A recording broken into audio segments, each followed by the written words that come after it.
اسی طرح ہم سنی مسلمانوں کو یہ بات بھی معلوم ہونی چاہیے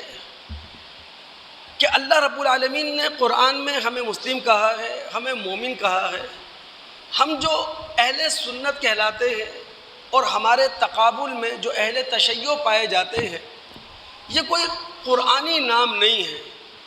یہ کوئی محمد الرسول اللہ صلی اللہ علیہ وسلم کے منہ سے نکلا ہوا کوئی نام نہیں ہے، بلکہ اس کے پیچھے بھی ایک ہسٹری ہے، اس کے پیچھے بھی ایک تاریخ ہے۔ یہ جو ہم مسلمان سنی کہلاتے ہیں یا اہل سنت کہلاتے ہیں، یہ خوارج کے مقابلے میں کہلاتے ہیں، یعنی خوارج کے مقابلے پر مسلمانوں نے اپنے آپ کو اہل سنت کہا۔ خوارج کون ہے؟ جب جنگ صفین کے بعد معاویہ اور علی رضی اللہ عنہما کے درمیان معاہدہ تحکیم لکھا جا رہا تھا، اس موقع پر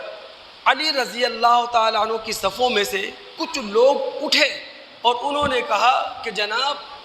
تحکیم کا حق نہ معاویہ کو ہے نہ علی کو ہے، ان الحکم الا للہ،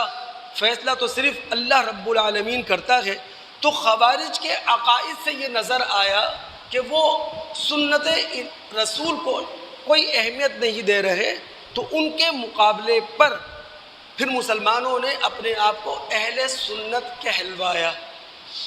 اور جہاں تک بات ہے شیعہ کی، یہ عربی لفظ ہے، قرآن میں بہت ساری جگہوں پر آیا ہے۔